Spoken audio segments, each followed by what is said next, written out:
Hello, നമസ്കാരം. എല്ലാവർക്കും ജാഷി വയനാട് സ്റ്റോറീസിലേക്ക് സ്വാഗതം. കേൾക്കൂ കേൾക്കൂ, കേട്ടുകൊണ്ടേയിരിക്കൂ. ഞാനും നിങ്ങളും നമ്മുടെ കഥകളും. നമ്മളിപ്പോൾ കേട്ടുകൊണ്ടിരിക്കുന്നത് യമൻ എന്ന് പറയുന്ന നോവലാണ്. അതിൻ്റെ 7ാമത്തെ അധ്യായത്തിലേക്ക് എല്ലാവർക്കും ഹൃദയപൂർവ്വം ഒരിക്കൽ കൂടി സ്വാഗതം. അപ്പോൾ നമുക്ക് നോവലിലേക്ക് പോയാലോ. യമൻ ത്രില്ലർ നോവൽ, അധ്യായം 7. അയാളെ അവന്മാർ കൊല്ലും. ശിവയോഗി ജീപ്പിൻ്റെ ഗിയർ ന്യൂട്രലാക്കിയിട്ട് ഹെഡ്ലൈറ്റ് അണയ്ക്കാതെ പുറത്തേക്ക് ഇറങ്ങുവാൻ ഭാവിച്ചു. വേണ്ട സാറേ. മണിവർണ്ണ പെട്ടെന്ന് വലം കൈ നീട്ടി അവൻ്റെ ഇടങ്കയിൽ പിടിച്ചു.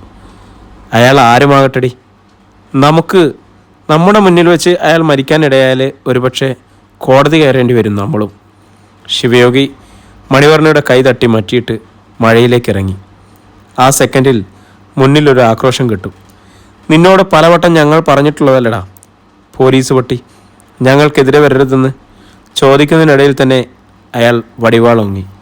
അടിവാങ്ങുന്ന ആൾ പോലീസ് ഉദ്യോഗസ്ഥനാണെന്ന് ആ നിമിഷം ശിവയോഗി തിരിച്ചറിഞ്ഞു. അയാളെ ആക്രമിക്കുന്നവർക്ക് ലുങ്കിയും ഷർട്ടുമായിരുന്നു വേഷം. അപ്പുറത്ത് മാറി ഒരു അംബാസിഡർ കാറും അതിനരികിൽ മറിഞ്ഞ നിലയിൽ ഒരു ബുള്ളറ്റ് ബൈക്കും കിടക്കുന്നത് മിന്നായം പോലെ ശിവയോഗി കണ്ടു. എല്ലാവരുടെയും ശരീരത്തിൽ നിന്നും വെള്ളം ഇറ്റു വീഴുകയാണ്. ആക്രമിക്കപ്പെടുന്ന പോലീസ് ഓഫീസർ തന്നാൽ കഴിയും വിധം പ്രതിരോധിക്കുവാൻ ശ്രമിക്കുന്നുണ്ട്. പക്ഷെ ശത്രുക്കളുടെ എണ്ണം അയാളെ ദുർബലനാക്കിയിരുന്നു. ശിവയോഗി അവർക്ക് തൊട്ടടുത്തെത്തി. പെട്ടെന്നൊരുവൻ റോഡ് സൈഡിൽ നിന്നും ഒരു കല്ലെടുത്തതും പിറകിൽ നിന്നും പോലീസ് ഓഫീസറുടെ ശിരസിലിടിച്ചതും ഒന്നിച്ചായിരുന്നു. ശിരസിൽ കൈ അമർത്തിക്കൊണ്ട് പോലീസ് ഓഫീസർ അലറി. ആ ശബ്ദം മഴയുടെ ഇരുമ്പലിൽ അലഞ്ഞു. ഈ ചിറ്റാറിൽ നീ ഇനി വേണ്ടടാ. വടിവാൾ പിടിച്ചിരുന്നവൻ ഒറ്റക്കുത്ത് പോലീസ് ഉദ്യോഗസ്ഥൻ്റെ നെഞ്ചിനെ ലക്ഷ്യം വെച്ച്. എന്നാൽ ഇഞ്ചുകളുടെ അകലത്തിൽ അത് തടയപ്പെട്ടു. വടിവാൾ പിടിച്ചിരുന്നവൻ അമ്പരപ്പിൽ തിരിഞ്ഞു. പിന്നെ തൻ്റെ കയ്യിൽ പിടിച്ചിരുന്ന ശിവയോഗിയുടെ മുഖത്തേക്കും വാളിലേക്കും മാറി മാറി നോക്കി. വിടടാ, ഗർജിച്ചുകൊണ്ട് അയാൾ വാൾ വലിച്ചെടുക്കുവാൻ ശ്രമിച്ചു. കഴിഞ്ഞില്ല. ഒരു ഉരുക്കുപൂട്ട് വീണതുപോലെയായിരുന്നു ശിവയോഗിയുടെ പിടുത്തം. ഇരുവരും തമ്മിൽ വാളിനായി ഒരു മൽപ്പിടുത്തം നടത്തി. ശിവയോഗി തൻ്റെ ശിരസ് കൊണ്ട് ശത്രുവിൻ്റെ നെറ്റിയിൽ ആഞ്ഞടിച്ചു. ഒരുപാട് പേർ ചേർന്ന് ഒരുത്തനെ തല്ലുന്നതാണോടാ ആണത്തം, അവൻ ചീറി. നെറ്റി പിളർന്നതുപോലെ അയാൾ തലകുടഞ്ഞു. വടിവാൾ കയ്യിൽ നിന്നും വഴുതിപ്പോയി. ശിവയോഗി കുനിഞ്ഞി അതെടുത്ത് ശേഷം ശത്രുക്കൾക്ക് നേരെ ചൂണ്ടി. അടുക്കരുതൊരുത്തനും. ശത്രുക്കളൊന്ന് പതറി. കാറ്റ് പിടിച്ച മരം കണക്കെ പോലീസ് ഉദ്യോഗസ്ഥനിൽ നിന്ന് ആടി. തുടർന്ന് റോഡിലേക്ക് കുഴഞ്ഞു വീണു. ശിവയോഗി വാൾ ആഞ്ഞു വീശിക്കൊണ്ടിരുന്നു. എതിരാളികൾ പിന്നാക്കം മാറി. ശിവയോഗി കാലുയർത്തി ഒരുവൻ്റെ നെഞ്ചിൽ ചവിട്ടി. വില്ല് പോലെ വളഞ്ഞിട്ട് അയാൾ മലർന്നു വീണു. മറ്റൊരാൾ പെട്ടെന്ന് അയാളെ പിടിച്ചുയർത്തി. പ്രാണൻ വേണമെങ്കിൽ പോയിക്കോടാ, ശിവയോഗി അട്ടഹസിച്ചു. ജീപ്പിൻ്റെ വെളിച്ചത്തിൽ അവർ അവനെ തുറച്ചു നോക്കി. നീ ആരാണെന്ന് ഞങ്ങൾക്കറിയില്ല, പക്ഷേ ഈ മുഖം, ഇത് ഞങ്ങൾ മറക്കില്ല. നാളെ ഈ സമയത്തിന് മുൻപ് നീ ഏത് മാളത്തിൽ കയറി ഒളിച്ചാലും ഞങ്ങൾ വന്നിരിക്കും നിന്റെ ജീവൻ എടുക്കാൻ. കൂട്ടത്തിലെ നേതാവ് വെല്ലുവിളിച്ചു. എതിർഭാഗത്തു നിന്നും ഒരു വാഹനത്തിൻ്റെ വെളിച്ചം കാണായി. പോലീസ് ഓഫീസറെ ആക്രമിച്ച ഓടുന്നതിനെ അംബാസിഡർ കാറിൽ കയറി. മഴവെള്ളത്തെ ഇരുവശത്തേക്കും തെറിപ്പിച്ചുകൊണ്ട് അത് പാഞ്ഞുപോയി. എതിർദിശയിൽ നിന്നും വന്നത് ഒരു ലോറിയായിരുന്നു. ലോറിയുടെ കപ്പാസിറ്റിക്ക് ഇരട്ടി റബ്ബർ തടികളുമായി അത് റോഡ് വലിച്ചു കീറുന്ന ഒച്ചയിൽ പത്തനംതിട്ട ഭാഗത്തേക്ക് പോയി. ഡ്രൈവർ ഒന്ന് എത്തി നോക്കിയതല്ലാതെ നിർത്തിയില്ല. സർ, റോഡിൽ കുനിഞ്ഞിരുന്ന് ശിവയോഗി പോലീസ് ഓഫീസറെ വലിച്ചു പൊക്കി. അയാളൊന്ന് ഞരങ്ങി. അയാളുടെ ശിരസിൽ നിന്നും മഴവെള്ളത്തിൽ കലർന്ന ചോര ഇറ്റുവീണി. കൺപോളകൾ വലിച്ചു തുറക്കും പോലെ അയാൾ ശിവയോഗിയെ നോക്കി. സാർ ആരാണെന്ന് എനിക്കറിയില്ല. ഞാനിവിടെ പുതിയതാ. ഹോസ്പിറ്റൽ എവിടെയാണെന്ന് പറഞ്ഞാൽ ഞാൻ അവിടെ എത്തിക്കാം, ശിവയോഗി പറഞ്ഞു. ഞാൻ ഇവിടുത്തെ സ്റ്റേഷൻ ഹൗസ് ഓഫീസറാണ്. എന്നെ സ്റ്റേഷനിൽ എത്തിച്ചാൽ മതി, അയാൾ മന്ത്രിച്ചു. ശിവയോഗി അയാളെ ചേർത്ത് പിടിച്ചുകൊണ്ട് ജീപ്പിനടുത്തേക്ക് നടന്നു. അതിനിടെ തിരക്കി. എവിടെയാ പോലീസ് സ്റ്റേഷൻ? നേരെ പോയാൽ മതി, ഇടതുഭാഗത്താ. ഇരുവരും ജീപ്പിനടുത്തേക്ക് എത്തിയപ്പോൾ മണിവർണ്ണയും മഴയത്തേക്ക് ഇറങ്ങി. പിന്നെ ഇരുവരും ചേർന്ന് SIയെ മുൻസീറ്റിൽ കയറ്റിയിരുത്തി. നീ പിറകിൽ കയറിക്കൊടി, ശിവയോഗി പറഞ്ഞു. ചുരിദാറിൻ്റെ ഷാൾ ശിരസിലൂടെ ഇട്ടുകൊണ്ട് മണിവർണ്ണ പോലീസ് ജീപ്പിന് പിറകിൽ കയറി. ബോണറ്റിനെ വലം വെച്ച് ഡ്രൈവർ സീറ്റിനെടുത്ത് ശിവയോഗി ശീഘ്രം അവിടേക്ക് പാഞ്ഞു കയറി. ഗിയർ ലിവർ തട്ടി. ജീപ്പ് മുന്നോട്ട് പാഞ്ഞു. ശിവയോഗി തലതിരിച്ച് SIയെ നോക്കി. എന്താ സാറിൻ്റെ പേര്? ചന്ദ്രലാൽ. അയാൾ ഇടം കൈ കൊണ്ട് ശിരസിന് പിന്നിൽ അമർത്തിപ്പിടിച്ചു. ആരാ സാറിനെ ആക്രമിച്ചത്? ശിവയോഗി ഒരു വളവ് വീശിയെടുത്തു. ചാരായം വാറ്റുകാരാ. ചന്ദ്രലാൽ മറ്റെന്തെങ്കിലും പറയും മുൻപ് ജീപ്പ് പോലീസ് സ്റ്റേഷന് മുന്നിലെത്തി. ഇടത്തേക്ക് തിരിഞ്ഞ് ചെറിയ കയറ്റം കയറണമായിരുന്നു സ്റ്റേഷൻ്റെ മുറ്റത്തെത്തുവാൻ. ജീപ്പ് നിന്നു. അകത്തു നിന്നും 2 പോലീസുകാർ വാതിക്കലേക്ക് ഓടിയെത്തി. സംശയത്തോടെ നോക്കി. ശിവയോഗി ചാടിയിറങ്ങി അവർക്കടുത്തേക്ക് ഓടി. എന്താടാ ഈ നേരത്തെ കുറ്റിയും പറിച്ചു പോലെ വരുന്നത്? ഒരു പോലീസുകാരൻ അവനെ അടിമുടി ശ്രദ്ധിച്ചു. സാർ, ഇവിടുത്തെ station house officer Chandralal sir ജീപ്പിലുണ്ട്. അദ്ദേഹത്തെ ആരോ ആക്രമിച്ച് പരിക്കേൽപ്പിച്ചിരിക്കുക. ശിവയോഗി ജീപ്പിന് നേർക്ക് കൈ ചൂണ്ടി. പോലീസുകാർ പെട്ടെന്ന് അലർട്ടായി. അകത്തു നിന്നും ചിലർ കൂടി ഓടി വന്നു. അവർ ചന്ദ്രലാലിനെ ജീപ്പിൽ നിന്ന് ഇറക്കി. അയാൾക്ക് സ്വബോധം ഏതാണ്ട് നഷ്ടമാകുന്ന അവസ്ഥയിലായിരുന്നു. പോലീസുകാർ SIയെ അവിടെ കിടന്ന് ബൊലോറോയിൽ കയറ്റി. നിങ്ങളിവിടെ തന്നെ കാണാം, CPO തിരിഞ്ഞു നിന്ന് അറിയിച്ചു. എന്താണ് സംഭവിച്ചതെന്ന് ഞങ്ങൾക്കറിയില്ലല്ലോ. ഇതിപ്പോൾ പാമ്പിൻ്റെ മാളത്തിൽ കൈവച്ചു കൊടുത്ത പോലെയല്ലോ. ശിവയോഗി പിറുവിറുത്തു. എന്താടാ പറഞ്ഞത്? CPO ശബ്ദമർത്തി. ആത്മഹത്യം ചെയ്തതാ സാറേ. അയാൾ അമർത്തിയൊന്ന് മൂടി. ശേഷം ബൊലേറോയിൽ കയറി. ബൊലേറോ മുന്നോട്ട് നീങ്ങി. സൈറൻ ഇട്ടുകൊണ്ട് റോഡിലിറങ്ങി പോലീസ് വാഹനം തിരിഞ്ഞു പോകുന്നത് കണ്ടിട്ട് ശിവയോഗി ജീപ്പിൽ കയറിയിരുന്നു. ഉടൻ അകത്തു നിന്നും ഒരു പോലീസുകാരൻ്റെ നിർദ്ദേശം വന്നു. നീ അവിടെ ഇരിക്കണ്ട, ചിലപ്പോൾ വിട്ടുപോകാൻ തോന്നിയാലോ. നാശം. മന്ത്രിച്ചുകൊണ്ട് അവൻ പുറകിലേക്ക് തിരിഞ്ഞു. ഇറങ്ങി വാ മണി, അകത്ത് കയറിയിരിക്കാം. പുലിവാലാകുമെന്ന് ഞാൻ നേരത്തെ പറഞ്ഞല്ലേ? ചോദിച്ചുകൊണ്ട് അവളും ഇറങ്ങി. ശിവയോഗി മിണ്ടിയില്ല. അതിസുന്ദരിയായ മണിവർണ്ണയെ കണ്ടപ്പോൾ സ്റ്റേഷനിലുണ്ടായിരുന്ന പോലീസുകാരോട് നെറ്റി ഒളിഞ്ഞു. ഏതാടാ അവള്? ഞാൻ കെട്ടാൻ പോകുന്ന പെണ്ണാ സാറേ. അപ്പോൾ കെട്ട് നടന്നിട്ടില്ല, അടിച്ചു മാറ്റി കൊണ്ടുവന്നതാണോടാ? ഒരാൾ പരിഹസിച്ചു. അല്ല സാറേ. ശിവയോഗി പാൻസിൻ്റെ പോക്കറ്റിൽ നിന്നും കർച്ചീഫ് വലിച്ചെടുത്ത് മുടിയും താടിയും തുടച്ചു. ഇരിക്കി. പോലീസുകാരൻ സന്ദർശകർക്കുള്ള കസേരയിലേക്ക് കൈ ചൂണ്ടി. ശിവയോഗിയും മണിവർണ്ണയും ഇരുന്നു. മണിവർണ്ണ തണുപ്പ് കാരണം കൈകൾ കൂട്ടിത്തടവി. പോലീസുകാർ അവർക്ക് എതിരെ ഇരുന്നു. പിന്നെ സ്റ്റേഷൻ ഹൗസ് ഓഫീസർ ആക്രമിക്കപ്പെട്ട വിവരങ്ങൾ ചോദിച്ചു മനസ്സിലാക്കി. ചാരായം വാറ്റുകാരാണെന്നാ ചന്ദ്രലാൽ സാർ പറഞ്ഞത്, ശിവയോഗി അറിയിച്ചു. പോലീസുകാർ പരസ്പരം നോക്കി. നീ അവരെ വ്യക്തമായിട്ട് കണ്ടോ? കണ്ടു സാർ. കൂട്ടത്തിൽ ക്ലീൻ ഷേവ് ചെയ്ത ഒരു തടിയനുണ്ടായിരുന്നു. താൻ വടിവാൾ പിടിച്ചു വാങ്ങിയ ഗുണ്ടയുടെ മുഖം ശിവയോഗി ഓർത്തു. ഉണ്ടായിരുന്നു സാർ. അപ്പോൾ പുണ്യകോടിയും പാട്ടിയുമാ? കോൺസ്റ്റബിൾ ദിവാകരൻ മന്ത്രിച്ചു. പുണ്യകോടിയോ? വിചിത്രമായ ആ പേരുകേട്ട ഭാവമായിരുന്നു ശിവയോഗിക്ക്. പണ്ടെന്നോ തമിഴ്നാട്ടിൽ നിന്നും ലോറിക്കാരുടെ കൂടെ എത്തിയതാ. അതിരിക്കട്ടെ, നിങ്ങളെന്തിനാണ് ഇവിടെ എത്തിയത്? അതുവരെ മിണ്ടാതെ നിന്നിരുന്ന ലത്തീഫാണ് തിരക്കിയത്. എൻ്റെ അമ്മയ്ക്ക് ഇവിടെ കുറച്ച് ഭൂമിയുണ്ട്. കുമരംകുന്ന് എന്നാണ് സ്ഥലത്തിൻ്റെ പേര്. ഇനിയുള്ള കാലം വല്ല കൃഷിയൊക്കെ ചെയ്ത് താമസിക്കാനാണ് പ്ലാൻ. ശിവയോഗി ചിരിച്ചു. കുമരംകുന്നിൻ്റെ ചെരുവിലെ കക്കട്ടാറിൻ്റെ സമയമുള്ള ആ പഴയ വീട് നിൽക്കുന്ന സ്ഥലമാണോ? ദിവാകരൻ്റെ ശബ്ദത്തിൽ അത്ഭുതം. അത് ഞങ്ങൾക്ക് കൃത്യമായി അറിയില്ല സാറേ. ശിവയോഗി വലതു കൈയിടും തള്ളവിരലും ചൂണ്ടുവിരലും ചേർത്ത് മീശത്തുമ്പുകൾ ഇരുഭാഗത്തേക്കും ഒന്ന് ഒതുക്കി വെച്ചു. ഞാൻ പറഞ്ഞ സ്ഥലമാണെങ്കിലേ നീ കൃഷി ചെയ്യാൻ കുറച്ച് പാടുപെടും. ദിവാകരൻ ചിരിച്ചു. ശിവയോഗിക്ക് പന്തുകേട് തോന്നി. അതെന്താ സാറേ? അതങ്ങനെ പറയുന്നതിനേക്കാൾ നല്ലത് നേരിട്ട് മനസ്സിലാക്കുന്നതാ. തനിക്കിവിടെ ജോലി കൂടുമെന്ന് ശിവയോഗിക്ക് തോന്നി. മണിവർണ്ണയുള്ള വിരലുകളിൽ കോർത്തുപിടിച്ച് അവൻ മെല്ലെ കണ്ണടച്ചിരുന്നു. അടുത്ത പ്രഭാതം. മുറ്റത്തൊരു വാഹനം വന്നു നിൽക്കുന്നതും പോലീസുകാർ പെട്ടെന്ന് അറ്റൻഷൻ ആകുന്നതും കണ്ട് ശിവയോഗിയും മണിവർണ്ണയും ചാടി എഴുന്നേറ്റു. കറുത്തു ധരിച്ച ഒരു പോലീസ് ഓഫീസർ കനത്ത കാലടികളോടെ കടന്നു വന്നു. CI ജബ്ബാർ. അയാളുടെ കണ്ണുകൾ ആദ്യം തന്നെ ശിവയോഗിയിലും മണിവർണ്ണയിലും തറഞ്ഞു. എന്താ ഇവരുടെ പ്രശ്നം? CIയുടെ ചോദ്യം ലത്തീഫിനോടായിരുന്നു. സർ, ഇവരാണ് ചന്ദ്രലാൽ സാറിനെ രക്ഷപ്പെടുത്തിക്കൊണ്ടുവന്നത്. ലത്തീഫ് പൂർത്തിയാക്കുവാൻ സമ്മതിച്ചില്ല ജബ്ബാർ. അയാൾ കൈ ഉയർത്തി. പിന്നെ പറഞ്ഞുവിടാത്ത എന്താ? അല്ല സാർ, ഇവരുടെ സ്റ്റേറ്റ്മെൻറ്റ് വേണമെങ്കിൽ. ലത്തീഫ് തലകുനിച്ചു. എന്താണെന്ന് വെച്ചാൽ എഴുതി വാങ്ങിയേച്ച് വിട്ടേര്. അലസമായി പറഞ്ഞുകൊണ്ട് ജബ്ബാർ മണിവർണ്ണയെ അടിപൊളിയെന്ന് നോക്കി. ഹാഫ് ഡോർ തുറന്ന് തൻ്റെ ക്യാബിനിൽ മറന്നു. സ്റ്റേഷൻ റൈറ്റർ ശിവയോഗിയുടെ മൊഴി രേഖപ്പെടുത്തിയിട്ട് അറിയിച്ചു. ചന്ദ്രലാൽ സാറിന് ഏതാനും ദിവസത്തെ റെസ്റ്റ് വേണമെന്ന് പറഞ്ഞിട്ടുണ്ട്. നിങ്ങളാണ് സഹായിച്ചെന്ന് അദ്ദേഹം പറഞ്ഞിട്ടുണ്ട്. നിങ്ങൾക്ക് പോകാം. Thank you sir. ശിവയോഗിയും മണിവർണ്ണയും അവിടെ നിന്നും മടങ്ങി. നേരെ കുമാരൻ കുന്നിലേക്ക് പോകുന്നത് ശരിയല്ലെന്ന് ശിവയോഗിക്ക് തോന്നി. അതിന് ചില കടമ്പകൾ കൂടി കടക്കേണ്ടതുണ്ട്. താൻ തന്നെയാണ് പ്രമാണത്തിൽ പറഞ്ഞിരിക്കുന്ന ശിവയോഗി എന്നതിന് തെളിവ് വേണം. കർണാടകയിൽ നിന്നും ഇന്നോ നാളെയോ തഹസിൽദാരുടെ 1 and same certificate Ashok Shetty തൻ്റെ മെയിലിൽ അയച്ചു തരും.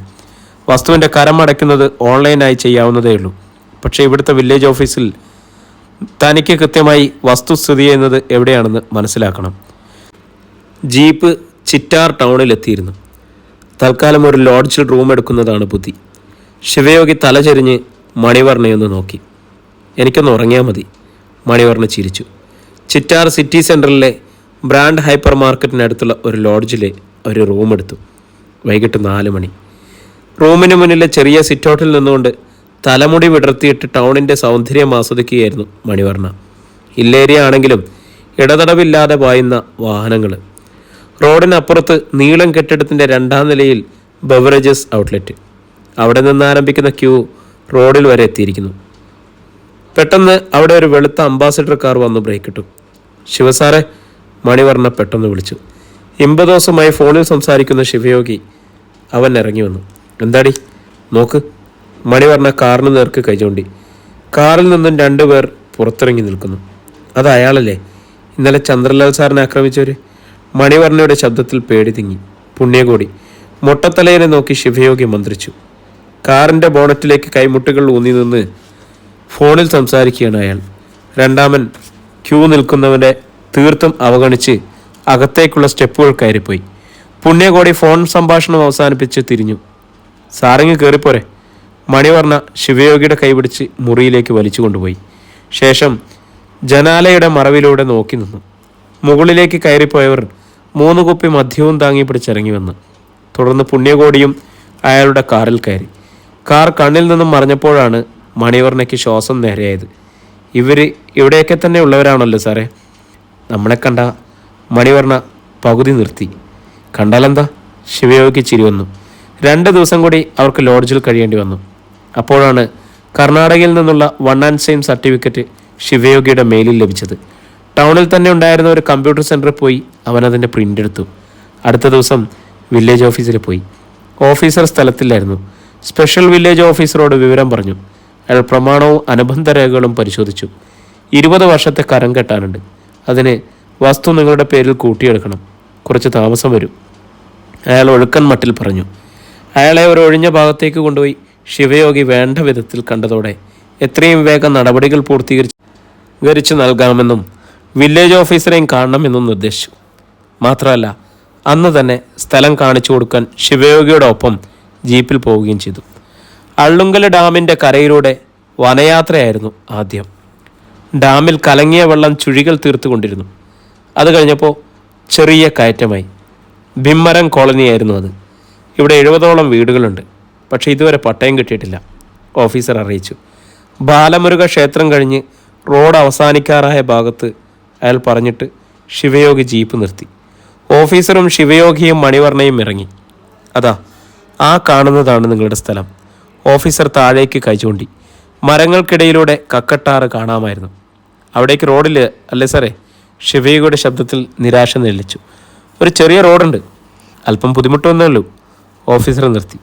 വർഷങ്ങളായി കാട് പിടിച്ച് കിടക്കുന്ന സ്ഥലമല്ലേ. പിന്നെ മരങ്ങൾക്കിടയിൽ ഒരു പഴയ വീടുണ്ട്. അവിടെ പലതും നടക്കുന്നുണ്ടെന്നാണ് ജനസംസാരം. അത് കേട്ട് മണിവർണ്ണയുടെ ഭയം ഇരട്ടിയായി. എന്നാൽ ശിവയോഗി അത് നിസ്സാരവൽക്കരിച്ചു. താമസമില്ലാത്ത സ്ഥലമായതിനാൽ അങ്ങനെ പലതും കാണും സാറേ, അതൊക്കെ നമ്മൾ ഒഴിവാക്കണം. പക്ഷെ ഓഫീസറുടെ മുഖത്ത് അത്ര വിശ്വാസം കണ്ടില്ല. ഇതിനിടെ സമീപത്തെ വീടുകളിൽ നിന്നും ചിലർ ഇറങ്ങി വന്ന് കാര്യം തിരക്കി. ആ പഴയ വീട്ടിൽ താമസിക്കാൻ വന്നതാണ് എന്നറിഞ്ഞപ്പോൾ അവർ പരസ്പരം നോക്കി. റോഡിൽ നിന്നും ഏകദേശം 3 മീറ്ററോളം താഴേക്ക് ഇറങ്ങണമായിരുന്നു വീടിൽ നിന്ന് ഭാഗത്തേക്ക്.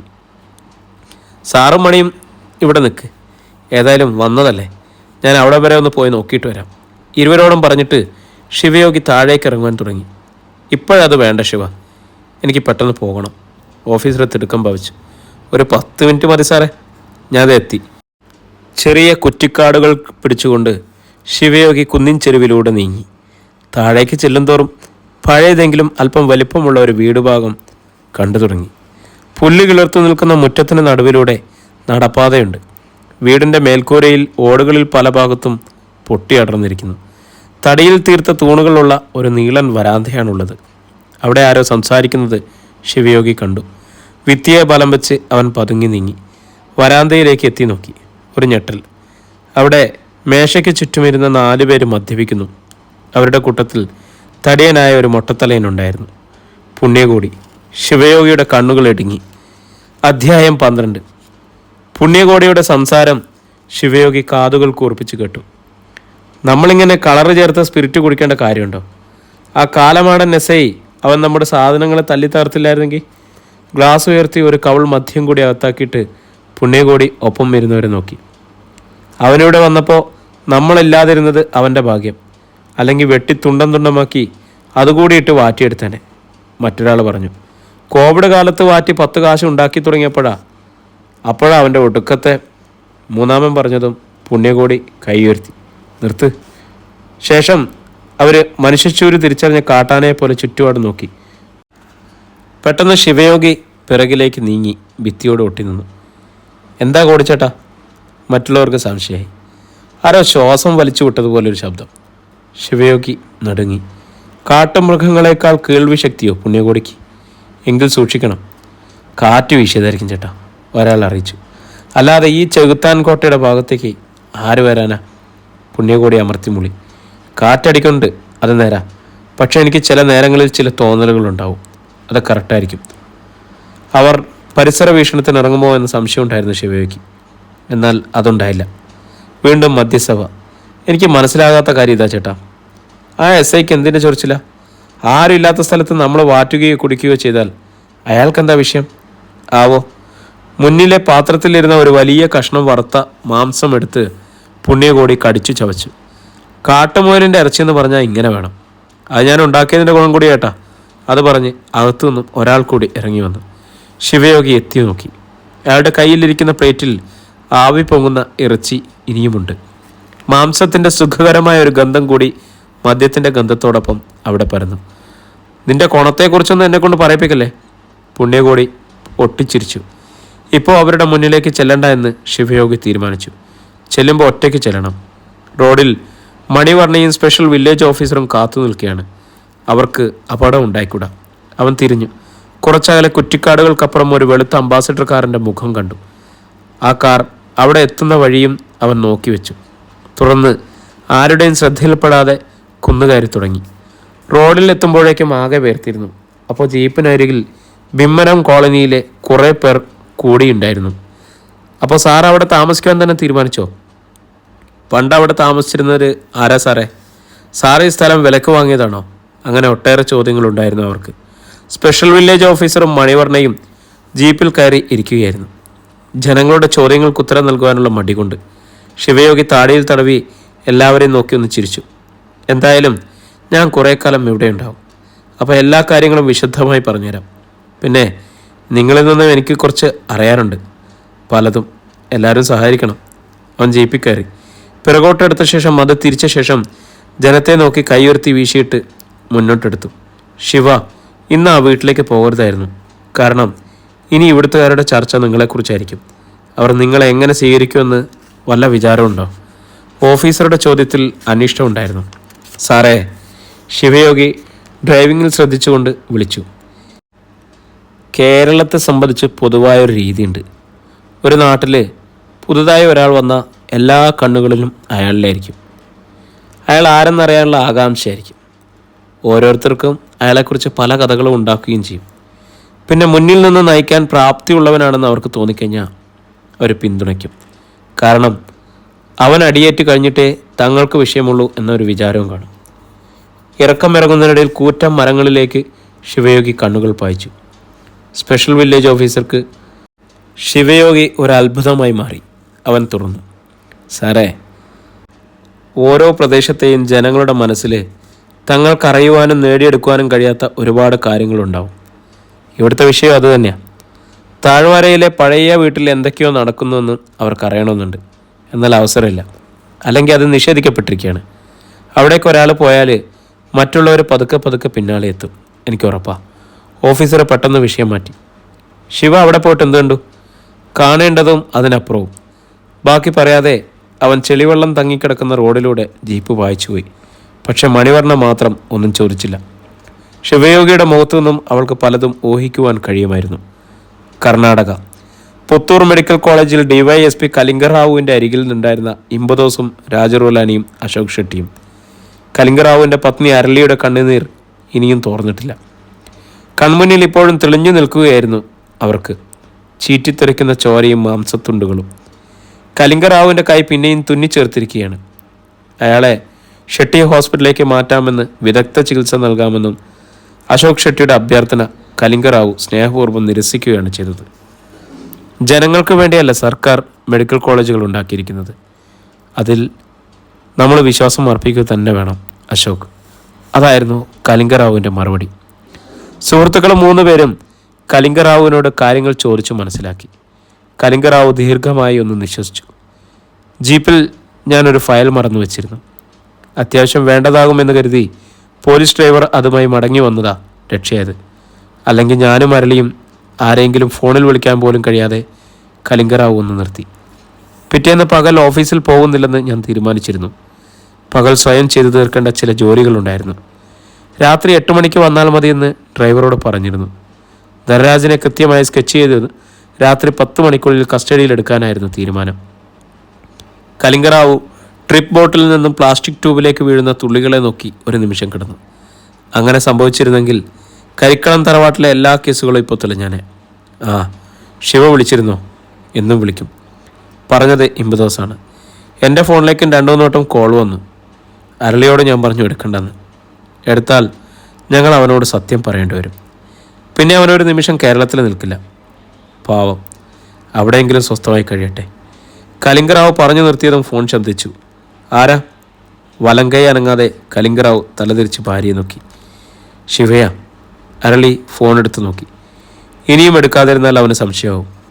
രാജറുലാനി മന്ത്രിച്ചു. ഞാൻ ഓഫീസിലാണെന്നും ഫോൺ എടുക്കാൻ വിട്ടുപോയെന്നും നീ അവനോട് പറഞ്ഞേരേ. കലിംഗറാവു ഭാര്യയ്ക്ക് നിർദ്ദേശം നൽകി. അവർ അപ്രകാരം ചെയ്തു.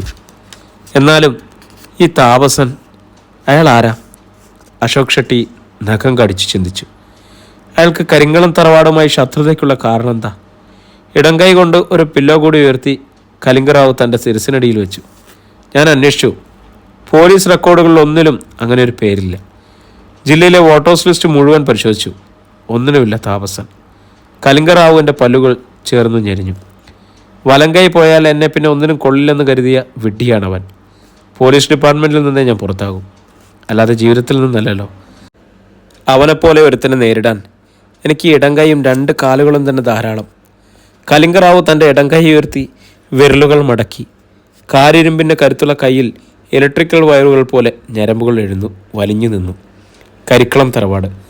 തൻ്റെ മുറിയിൽ ചിന്താധീനയായി കിടക്കുകയാണ് മുത്തമ്മ. ശിവയോഗി പോയിട്ട് ഏതാണ്ട് ഒരാഴ്ചയായി കാണും. അവർ കണക്കുകൂട്ടി. ഇതേവരെ അവനൊന്ന് വിളിക്കുക പോലും ചെയ്തിട്ടില്ല. അങ്ങോട്ട് വിളിക്കാമെന്ന് കരുതിയാൽ ഫോണിൽ ബാലൻസ് ഇല്ലതാനും. മകൾ വാസന്തിയോടെ പലവട്ടം ആ സ്ത്രീ ഈ കാര്യം ഉന്നയിച്ചതാണ്, തൻ്റെ ഫോണൊന്ന് റീചാർജ് ചെയ്യാൻ. എന്നാൽ വാസന്തി ചെയ്തില്ല. ഞങ്ങൾ മക്കളെല്ലാം ഇവിടെ ഉണ്ട്.